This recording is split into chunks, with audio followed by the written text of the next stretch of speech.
Hi, and welcome to another Motion Mile After Effects tutorial. I'm Mackenzie Criswell. We've got a great new design to demonstrate today, so let's take a look.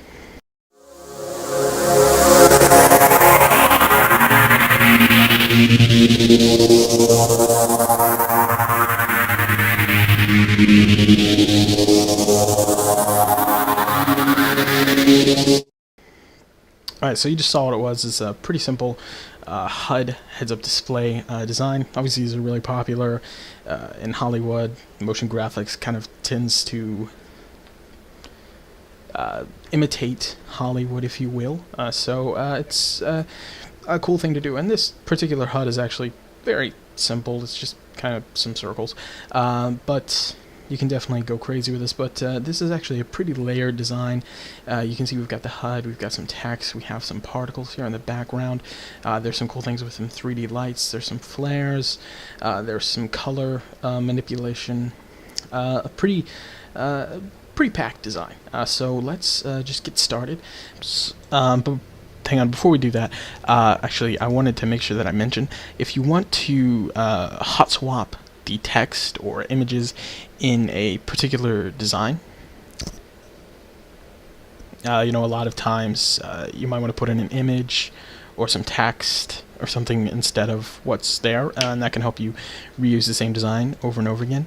One of the things I like to do is actually just put the text in a separate composition and then bring the new comp in and use it as if it's a text layer. I don't know if I've said that in a tutorial here before, but that's something I do a lot, so I wanted to pass it on. But yeah, it's pretty simple. You can just kind of hot swap the text. No, that's not right.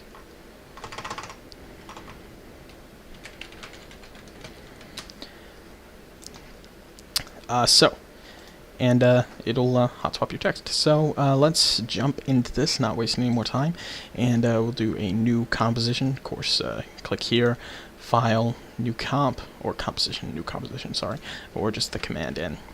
And we'll do a 1920 by 1080 comp, 10-15 seconds long, whatever is a good length for the system you work with. And we'll call this HUD. Okay, so to get started, I guess we can really start anywhere, but we'll start with just kind of designing a pretty simple HUD. It does stand to mention that the HUD in particular is one of the most customizable parts of this design. As you can, like they said, the one that we're working with is actually really simple. It's just a couple of circles, but you can really put a lot of time into this design and make it your own with the HUD. So feel free to go absolutely insane with this, but I'm just going to show you how I threw together something kind of futuristic looking in just a few minutes. So what I'm going to do is do a layer, new, solid, and I'll do we'll actually keep it black, but what I want to do is make it a square, so 1080 by 1080, and I'll call this circle. Okay, and then with this circle layer, we'll create a new ellipse mask, just right around it. If we click here, we can see the thing we've done. So we'll come up to we want to click on it and come up here and hold down Shift and Alt, I think it is. It's Shift, Alt, and Command, Control, depending on Mac or PC, and that'll shrink the mask a little bit. Okay, and so now we're going to grab an effect called Vegas and drop it on. So once we're inside of this, what we want to do is set the what Vegas is going to do is create a stroke of around either an image or a mask, and then we can play with the stroke. It's a little more complicated than a regular stroke, and we have some more control over its appearance, so that's why you want to use Vegas rather than just like your standard stroke effect. There you go. So what we'll do is we'll come over to Vegas, and right up here at the top we'll do change from image contours to the mask, and you can see it'll just kind of trace around our circle with some dots. So if we turn on the segments, that's actually gonna create fewer pieces. So I'll do 2 to 3 of these, and then what else can we do? I'll make them white. Well, actually, yeah, I'll make them white for now. And then let's see, we can turn down the length a little bit to maybe a 0.7.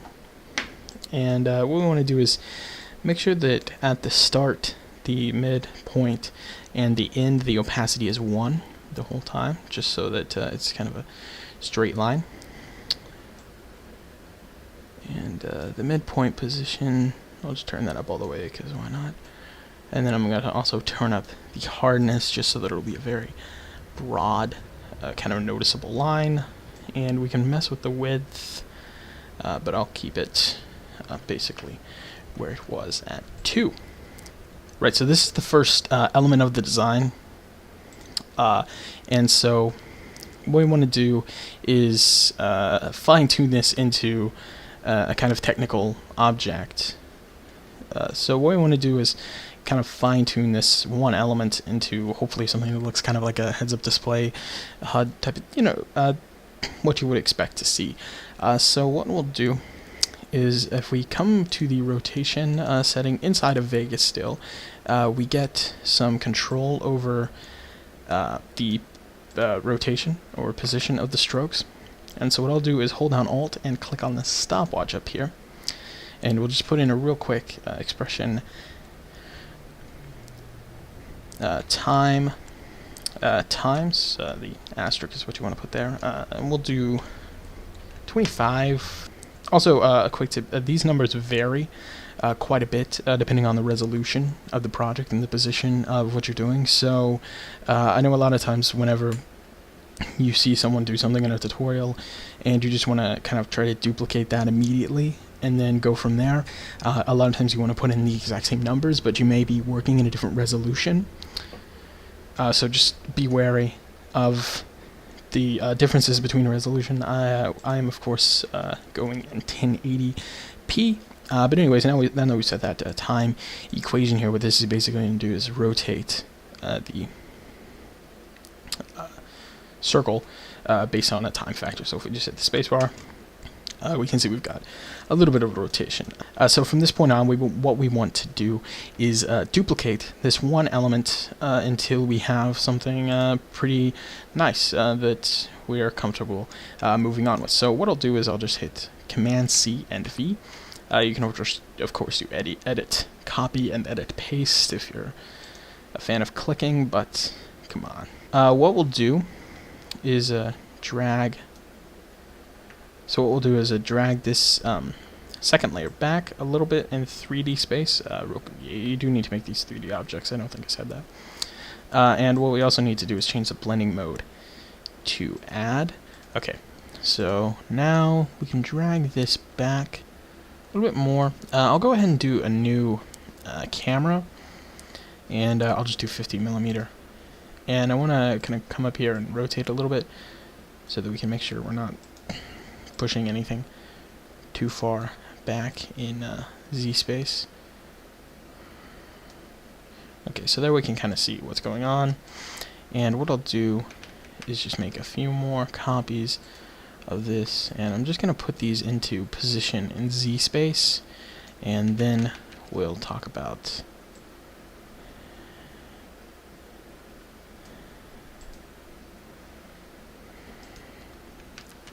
okay, so now we've got quite a few of these, about 9 of them lined up, and I'll just reset the position of the camera. And what we'll do is go ahead and if we hit the tilde key, it's right above the tab, we can open this up. And if we hit R here, we can bring up rotation for all of these, tilde again to come back down to the regular timeline. And if we rotate on the Z axis, we'll kind of go askew.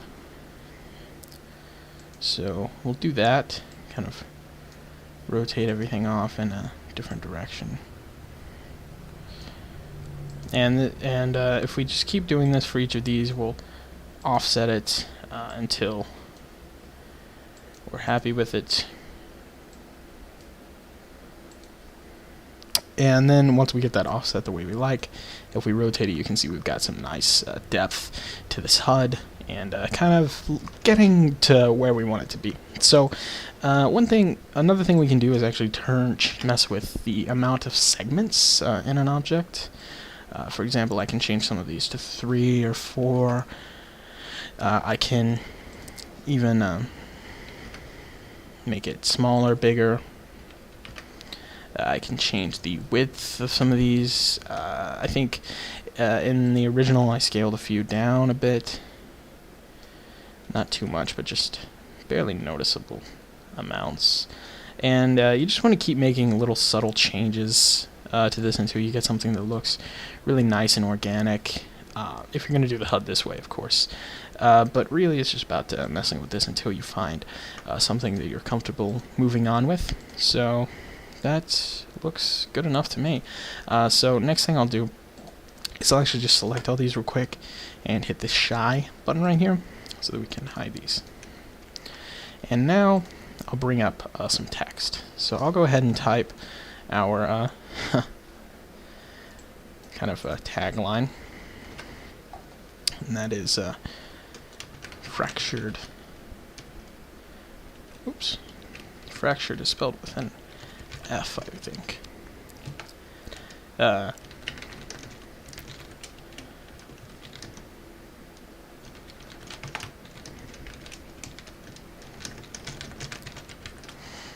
Okay, so here's our title, and we're just gonna drop this straight into the HUD actually. So we'll bring these layers up one more time, and if we go ahead and rotate our camera,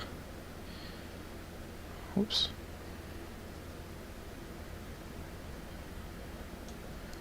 what we want to do is just push this back in Z space until it's kind of amongst these. Okay, so that looks good, and we'll just reset the camera position again, and then what I'll do is I'll actually go ahead and also shy this layer, and then I'll grab all of these, hit T, and we'll hit that tilde key again above the tab to open this up, and I'll make this about 70, and the rest of these somewhere around the 80-85 range. I'm gonna again vary this quite a bit to hopefully add just quite a bit of difference between all of this. Okay, that's good. And I'm hitting T to bring up this opacity, in case I didn't say. And that will dim this down a bit. We'll actually bring this up to maybe 80 to make it a little more profound. And then what we'll do is try to add some color. So just real quick on the title, we can just drop a fill effect here, and what we'll do is kind of get a nice red-orange kind of color, something not too crazy, kind of light. Joking. Okay, looks nice. So next, what we want to do is add some color to the HUD layers, and to do that, we'll actually just use the color control that's already inside of the Vegas effect, and we'll just do some contrasting colors, some turquoises, put against maybe some more oranges, orangish kind of colors, and these will kind of try to make a little more white than usual, closer to the white over here in the corner than you might normally do, just to keep it kind of a neon, opaque, not opaque, but transparent color. And let's see, we'll just kind of vary these, stack them. I'm gonna make most of them turquoise, so there's 9 of them, and I'll do about 3, maybe 4 orange, and the rest the turquoise, so that it'll kind of stand out and contrast the orange title. So right now we've got a 10-second composition, and let me reset this design. It's kind of hard working on the 720p, so I like to get rid of all the windows I'm not using. But anyways, we'll come to the camera, and at about the half a second mark, we want to go ahead and find the position that we want to start at. So maybe something along. This looks like a good start frame. So we'll go ahead and go to transform and keyframe the point of interest and the position. And then what we'll do is we'll come to about 9.5, just towards the end, and we'll zoom out a touch and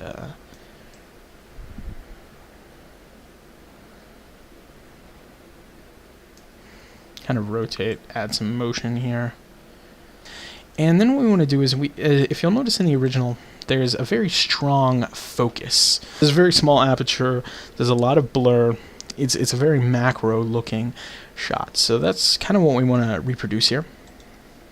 And to do that, what we'll do is we'll bring up these same options, and then bring up the camera options as well. And we'll turn the depth of field on. And then we will quite simply turn up the blur level, turn up the aperture, find a sweet spot that we like, and just actually get the focus distance. You want to change it until it's focused on the area of the design that you want it to be. So here's kind of where we're starting. So we'll start at kind of the beginning of the text, and I'll do about 900 for the blur level. And I'll turn up the aperture a little bit more. Okay, looks nice. So we'll go ahead and keyframe this focus distance. And we'll come to a few different points in the design and just kind of realign the focus distance where we want it to be. I'm going to go ahead and change the rendering resolution to quarter right here so that we can work hopefully a little bit faster. With the screen recording, it will definitely get pretty crazy here in a bit if I don't do something. So you see we're just kind of following the design with the focus distance thing. And here at the end we'll just have it focused on the HUD part of the text. Okay, looks nice. So we'll hit the shy switch again, and what we want to do now is create some lights. So quite simply, we'll just do a layer new light. There is a shortcut for that. It's Command or Control Shift Alt L. So if you want to remember that and use that frequently, more power to you.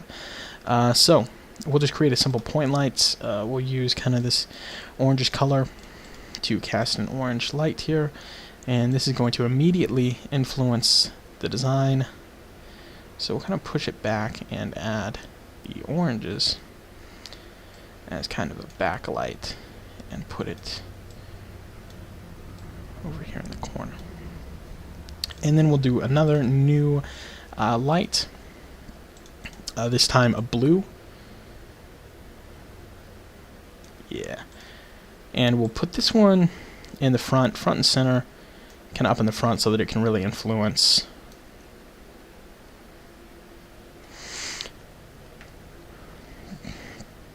a whole lot of the design, and cast more of a blue color there. Okay, so that's nice. And in the original, we do have some flares. We're just using Video Copilot's optical flares. That's a plugin seems like most people have. So if you have that, feel free to toss on some flares. We'll probably do that in a second. But for right now, what we want to do is create some shattering effects on this design. Just kind of a nice subtle something in the background to let us know that this is a little more organic, a little more alive. It's not just pixels on a screen. Well, it's a heads-up display, but it's not pixels on a screen. What we'll do is create a new comp, and we'll make it about 2500 by 2500 new comp. And what I'll do is I'll create a new layer. I'm going to put this pixel poly on it, and we'll make this one black again. And what we'll do is come forward a bit so that it can generate some particles. Here's some. And then we'll mess with this a little bit. We'll turn on the grid spacing to about 15. And let's see, we can rotate these, mess with the randomness, mess with all sorts of cool features. But really all we need is kind of this basic particle layer. So right here, as you can see, what we have is just a flat layer of particles, which is actually going to work pretty well for the HUD. So in order to incorporate this into the HUD, what we want to do is we'll take this comp 1, call it particles. If you hit enter on the titles, you can rename them on any After Effects layer. So if we just drop this in, you can see we immediately get some action with the particles. And even cooler, if we go ahead and make them a 3D object, we get a point to where the particles are actually getting to interact with the scene. And as you can see, most of them are kind of being blurred out over here. So what we'll do is we'll do a curves effect, and we're actually going to brighten up the particles so that we can get to see more of them. Okay, so that's nice. Okay, so now we are getting to see some particles in action. And we'll go ahead and just actually make a copy of this layer. And what you'll notice is as the comp goes on, our particles start to disappear. And that's because this is actually a simulation, a kind of a shatter simulation. So in order to fix that and have our particles kind of stay in one spot, what we actually want to do is come back over to this particles layer we created and see what we can do to keep them steady in one place. Now, I don't want to just suspend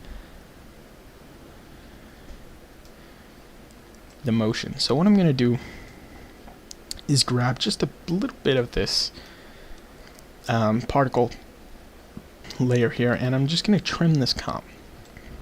So what this is going to be is about 16 frames of just the particles moving around a little bit. Actually moving pretty quickly over here, but this is right at, I think, 11 frames. So what we can then do is if we come back over here to our original comp, what we can do is right click and choose time, enable time remapping. And if we drag the key if we drag the keying point here that represents the end of that 11 frames all the way to the end of the 10 seconds, it's going to stretch it out. Now since we're doing it this way, rather than maybe rendering out the few frames and then bringing them in, After Effects is actually going to render in movement and particles for all the frames in between those 11 frames that were originally created. So what we're effectively doing is kind of extensively slowing down the movement of the particles so that they last for the entire 10 seconds rather than just the first bit of the first second. And we can kind of have this particles continue to be part of the design. So of course now we have a lot of particles we perhaps don't really want. So we'll go ahead and try to work with the curves a little bit to make these a little more intense. And then fresh layer cache failed. Okay, and then what we can do is actually just put a mask on this particle layer to make sure that our title stays legible so that the particles aren't getting inside of here and interfering. So what we'll do is just bring up the feathering options by hitting F, and we'll make sure that the particles remain kind of a background object. And then we can actually even just turn down that a little bit. And then we'll make a copy. And we can offset the time a little bit. Let's see, I'm going to trim the comp. I'm going to trim this comp as well. And with this one, I'll actually just add some red in here. I don't want to get too crazy. I just want to add a little bit of something. And alright, so now we got some nice particles in the background. And just really quickly to finish this off, this is actually basically the design, is I'm just going to add the flares. The flares actually do a lot in this design to help you know, just really sell it. A lot of times whenever I use flares, it's not really something super important. It can be left out most of the time, but this is one of the designs I've done that I would definitely keep the flares in there if you can. If not optical flares, just maybe some regular After Effects flares. I think there's some Red Giant makes something called, I think it's Null Light Factory, that you could use. Just find a way, get some flares in there. It's going to really make it pop. So, new solid, we'll do flares, and then layer, or excuse me, After Effects, Video Copilot, Optical Flares, and what we'll do is change the source type to Track Lights, and it'll immediately start doing just that. And let's solo this real quick, and what I'll do is come to the flicker options, and I'll change it to a sharper flicker. I'll have it move about 50 and to 40. So let's quickly preview that. Okay, as you can see, our flares are also going to move with the camera, with the lights. They're just going to stay locked on the light the entire time, which is really cool. We get this blue flare kind of coming in and out of frame, and the orange one over in the corner. So I might actually make that orange one, this orange light, a little more predominant, since the blue flare is kind of going in and out of frame. And of course, this was done intentionally. As you'll notice, we put the blue flare up front so that most of the blue light was cast onto the HUD. But then by having the orange flare be what stays in for the most of the frame, we're going to be casting some more orange light back onto the design, because of course the easiest way to have flares to show up, change the blending mode to add. I'm just going to come out to the options, and we'll choose a little more of a high-tech flare. Here's the conspiracy pack. I think Video Copilot gave out for free not too long ago. This doesn't actually quite fit in the frame, but I'll just choose one of these lights that I like. That looks fine. And then what I'll do is, since our background layers are kind of getting a little crazy and the particles are showing up a lot, what I'll do is just create another elliptical mask, and I'll actually just again hide these. There's a lot of hiding these particles with masks. They're really cool to put in the background here, but they require a lot of maintenance if you're going to use them heavily. So that looks good. And alright, so this is a really quick way to create a nice heads-up display, fractured design. Hopefully you really enjoyed the tutorial. If you did, be sure to go to motionmile.com, check out some more, and see you next time.